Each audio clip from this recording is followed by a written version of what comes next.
Hello guys, कैसे हैं आप लोग। तो आज हम पढ़ने वाले हैं हमारा नया टॉपिक इनऑर्गेनिक केमिस्ट्री के बारे में with a very simple and tricky methods. तो वीडियो शुरू करने से पहले बताऊंगा, वीडियो को ज़्यादा से ज़्यादा लाइक कीजिए, सब्सक्राइब कीजिए एंड शेयर कीजिए। तो चलिए वीडियो को शुरू करते हैं। वीडियो शुरू करने से पहले एक चीज़ और बताऊंगा। दिक्कत क्या है, वीडियोस डल रही हैं डेली, कंसिस्टेंसी मेंटेन हो रही है डेली, बट प्रॉब्लम क्या है, पढ़ाई नहीं हो रही है। पढ़ाई एक सबसे बड़ी बीमारी है, ठीक है। तो उसके लिए कुछ चीज़ें हमें सुधारना पड़ेगा। क्या सुधारना पड़ेगा? हमें सबसे पहले हमारे ऑटो सजेशन को सुधारना पड़ेगा। अब एक एग्जांपल देता हूँ, ठीक है। सपोज आप नाई की दुकान पे बैठे हैं, ठीक है। नाई की दुकान पे बैठे, नाई की दुकान पे कौन सा गाना चल रहा है? हम किस गली जा रहे हैं, अपना कोई ठिकाना नहीं है, ठीक है। क्या कौन सा गाना चल रहा है? हम किस गली जा रहे हैं, अपना कोई ठिकाना नहीं है। देख सकते हैं आप, गाना कौन सा सुन रहा है? हम किस गली जा रहे हैं, कोई ठिकाना नहीं है, मतलब कोई ठिकाना ही नहीं है। इसको बोलते हैं रॉन्ग सजेशन, अपने माइंड को नेगेटिव सजेशन देना, ठीक है। तो हमें नेगेटिव सजेशन नहीं देने हैं, हमेशा नेगेटिव इंसिडेंट में पॉजिटिव इंसिडेंट ढूंढिए, ठीक है। क्या बोल रहा हूँ मैं? नेगेटिव इंसिडेंट में पॉजिटिव इंसिडेंट ढूंढिए, ठीक है। आपको एक चीज़ बहुत ज़रूरी बताऊंगा, ठीक है। आपने सुना होगा एक पत्थर पे एक ड्रॉप बार बार कंसिस्टेंसी से गिर रही है। एक ड्रॉप पत्थर पे गिर रही है, कंसिस्टेंसी से गिर रही है, बट क्या होता है, एक टाइम के बाद वो पत्थर टूट जाता है। अब एक वो नाजुक सी ड्रॉप गिर रही है, ठीक है, गिर के भी फैल जाती है, लेकिन वो पत्थर को तोड़ने की ताकत रखती है, ठीक है। पत्थर को तोड़ने की ताकत रखती है, क्यों? क्योंकि कंसिस्टेंसी मेंटेन कर रही है। तो क्लियर रहेगा इस तीन बहुत ज़्यादा इंपॉर्टेंट रूल है, क्लियरिटी, कंसिस्टेंसी और रिव्यू साइकिल। क्लियर कर लीजिए गोल क्या है आपका, ठीक है। फिर कंसिस्टेंट हो जाइए उसके पीछे और फिर रिव्यू करते जाइए। रिव्यू क्या करना है, क्या गलती की है हमने पिछली बार और अब क्या सुधारना है उसको, ठीक है। मिस्टेक क्या की है, व्हाट वेंट वी रॉन्ग, और हमें आगे क्या उसको इम्प्लीमेंट करना है, क्या सुधारना है। सो वीडियो को शुरू करते हैं, इनऑर्गेनिक केमिस्ट्री, ठीक है, with a very simple and tricky methods, ठीक है। आगे बढ़ते हैं। गैस्ट्रोइंटेस्टाइनल एजेंट्स के बारे में बताऊंगा। इसमें बहुत ज़्यादा इंपॉर्टेंट एजेंट है। ये एजेंट्स क्या करते हैं, स्पेसिफिक एक्शन देते हैं जीआईटी पे। क्या देते हैं? स्पेसिफिक एक्शन देते हैं जीआईटी पे, ठीक है। और इनमें जो कुछ एग्जाम्पल है, सबसे पहला होता है एसिडिफाइंग एजेंट। एसिडिफाइंग एजेंट नाम से ही पता चल रहा है, एसिडिफाइंग एजेंट है, मतलब एसिड को इंक्रीज करने का काम करते हैं। क्यों करते हैं? जब हमारी बॉडी में एसिड का लेवल कम हो जाता है, उस दौरान हम एसिडिफाइंग एजेंट्स का यूज करते हैं, ठीक है। वो एसिड जब बढ़ता है तो क्या करता है, जो एसिड जब बढ़ता है तो पेप्सिनोजन को पेप्सिन में कन्वर्ट करता है, और पेप्सिन क्या करता है, प्रोटीन को मेटाबोलाइज करता है, और पेप्सिन क्या करता है, एक जो हमारे फाइब्रस फ्रूट्स होते हैं, जो हम फाइब्रस फ्रूट्स खाते हैं, उनको प्रोटियोलाइटिक एंजाइम में कन्वर्ट करता है, ठीक है। प्रोटियोलाइटिक एंजाइम में कन्वर्ट करता है, बहुत ज़्यादा यूजफुल है एसिडिफाइंग एजेंट, ठीक है। नेक्स्ट देखते हैं एंटासिड के बारे में। एंटासिड क्या होते हैं? एक एसिडिफाइंग एजेंट हो गए। एसिडिफाइंग एजेंट का काम क्या होता है, अगर बॉडी में एसिड का लेवल कम है तो उस लेवल को बढ़ा देना, ठीक है। अब एंटासिड की बात करते हैं। अगर एसिड का लेवल हमारी बॉडी में ज़्यादा हो गया तो उसको मेंटेन करने के लिए हम एंटासिड का यूज़ करते हैं, जो कि क्या करता है, डिक्रीज करता है एसिड को, ठीक है। इसकी कुछ आइडियल प्रॉपर्टीज होना चाहिए। हम एंटासिड बना रहे हैं, ठीक है, तो उसकी कुछ तो आइडियल प्रॉपर्टीज होना चाहिए, ठीक है। तो उसकी आइडियल प्रॉपर्टीज क्या है? Should be alkaline, should be basic. अब ऑलरेडी एसिड पेट में बढ़ रहा है, ठीक है, अब उसमें और एसिडिक अगर दे दिया तो एसिड का कंटेंट तो ज़्यादा बढ़ना ही है, फिर तो हो गया सत्यानाश, ठीक है। तो आइडियल प्रॉपर्टीज क्या है? Antacid should be alkaline, basic. Next, जो कि use in excess gastric acid secretion. Gastric acid का सीक्रेशन अगर एक्सेस होता है तो उसको कंट्रोल करने के लिए antacid should be alkaline. Next, antacid should be not absorbable. अब अगर एंटासिड एब्जॉर्ब हो गया, ठीक है, तो काम क्या करेगा, ठीक है, तो अगर एब्जॉर्ब हो गया तो अल्कलोसिस कॉज कर देगा, क्योंकि नेचर उसका बेसिक है। अल्कलोसिस मतलब होता है बेसिक कैरेक्टर अपनी जीआईटी में, और जीआईटी में बेसिसिटी अगर उसने फैलाई तो क्या हो गया सत्यानाश, खाना कहाँ से पचेगा तुम्हारा, ठीक है। तो antacid should be not absorbable, ठीक है, एब्जॉर्बेबल। उसके बाद antacid should have long duration of action. अब आपने खा लिया, ठीक है, एक्शन तुरंत हो गया, और फिर वापस से वही प्रॉब्लम शुरू, फिर से एसिड बढ़ना शुरू, ठीक है। तो antacid should have long duration of action. जब तक बॉडी अपने आप को हील नहीं कर लेती तब तक एंटासिड का ड्यूरेशन चलते रहना चाहिए, ठीक है। नेक्स्ट, इसका पीएच शुड भी होना चाहिए 4 to 6। 4 to 6 मतलब नॉर्मल बेसिक कैरेक्टर। उसके बाद पेप्सिन फॉर्मेशन को इनहिबिट करना चाहिए। अब भी आपको थोड़ी देर पहले बताया, पेप्सिन का काम क्या होता है, प्रोटीन को मेटाबोलाइज करना। अब हमें प्रोटीन की ज़रूरत है, तो ये क्या करेगा, पेप्सिन अगर ज़्यादा है तो जो ज़रूरत वाले प्रोटीन है उनको भी तोड़ देगा, ठीक है। तो हमें प्रोटीन को भी तो कम करना है। अब क्लासिफिकेशन पढ़ते हैं। क्लासिफिकेशन पे ध्यान दीजिएगा। इसकी क्लासिफिकेशन कुछ फॉलोइंग टाइप से, कुछ बेसिस के टाइप से उसको डिवाइड किया गया है। सबसे पहला उसके फार्माकोलॉजिकल एक्शन के हिसाब से। तो फार्माकोलॉजिकल एक्शन में भी उसके कुछ एक्शंस होते हैं, जैसे कि पहला होता है सिस्टमिक एक्शन। सिस्टमिक एक्शन में एग्जाम्पल आते हैं सोडियम बाइकार्बोनेट का, इसको हम बेकिंग सोडा भी बोलते हैं।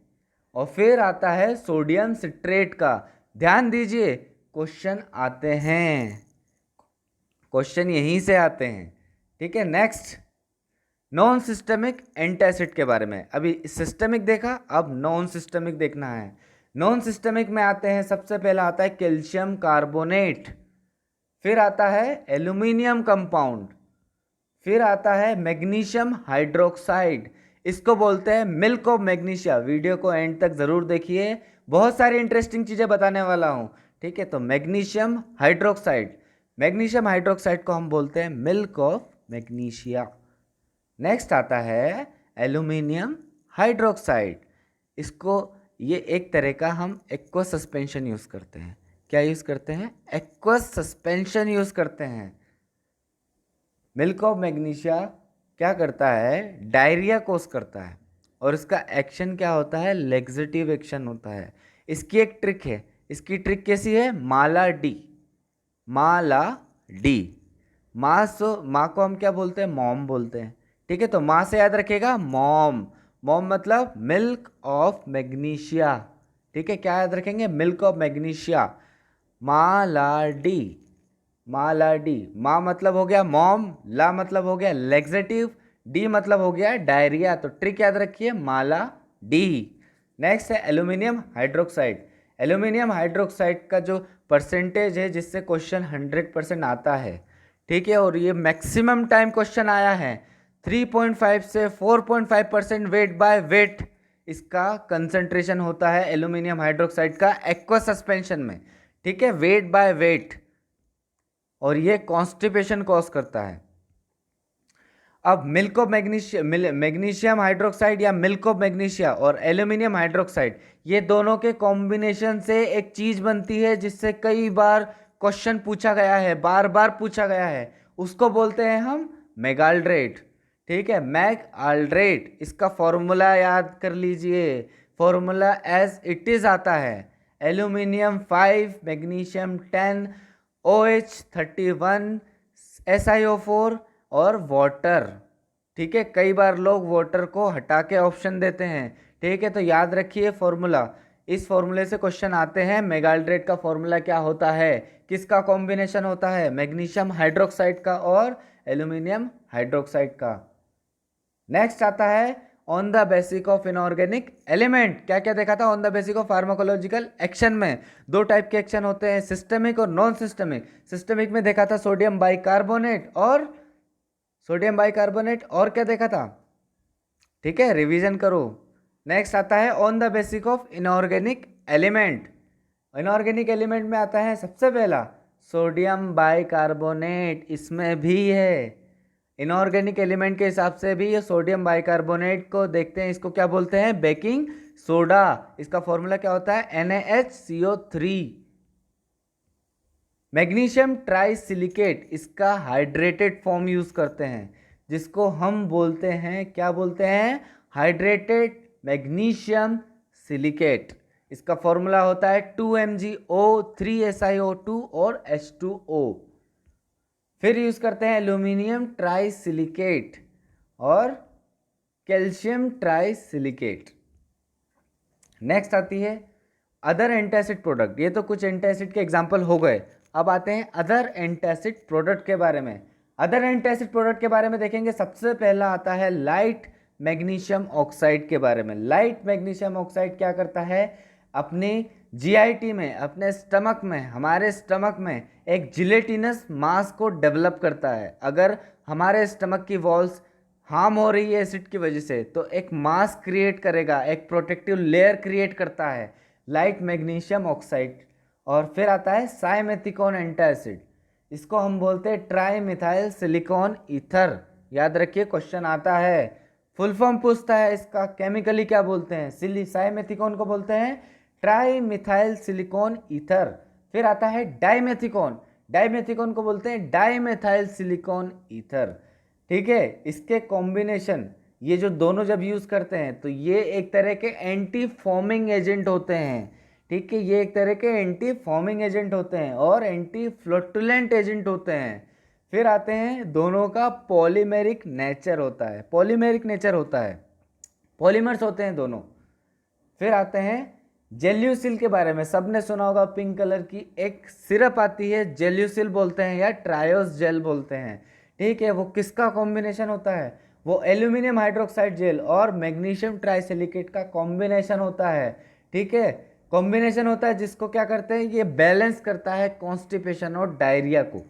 ठीक है, जब पेट खराब होता है, पेट में जलन पड़ती है, पेट दुखता है, तो क्या देते हैं, जेल्यूसिल पिलाते हैं घर वाले। ठीक है, जेल्यूसिल क्या करता है, कॉन्स्टिपेशन और डायरिया को मेंटेन, बैलेंस करके रखता है।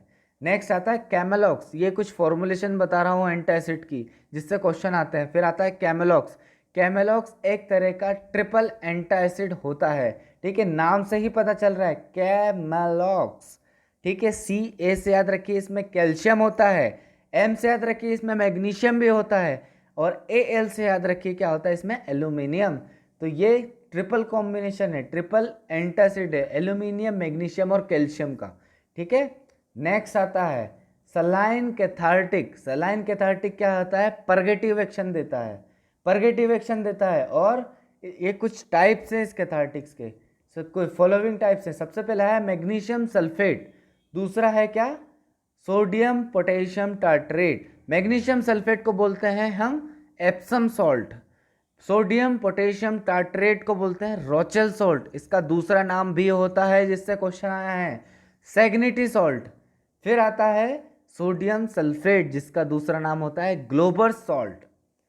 फिर आता है प्रोटेक्टिव एड्सॉर्बेंट, ये क्या होते हैं, केमिकली इनर्ट होते हैं। क्या होते हैं, केमिकली इनर्ट होते हैं। और इसके कुछ एग्जाम्पल्स भी हैं, क्या एग्जाम्पल हैं, बिस्मथ सब सैलिसिलेट, इसको हम बोलते हैं पेप्टोबिस्मोल।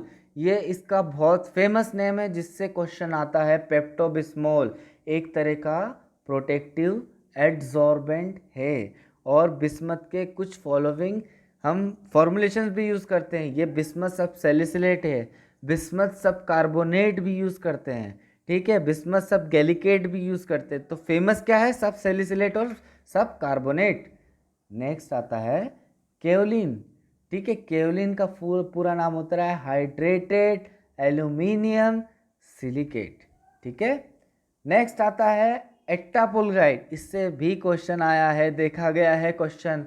एक्टापुलगाइड से इसका फेमस नाम होता है केओपेक्टेट, केओपेक्टेट बोलते हैं इसको। ठीक है,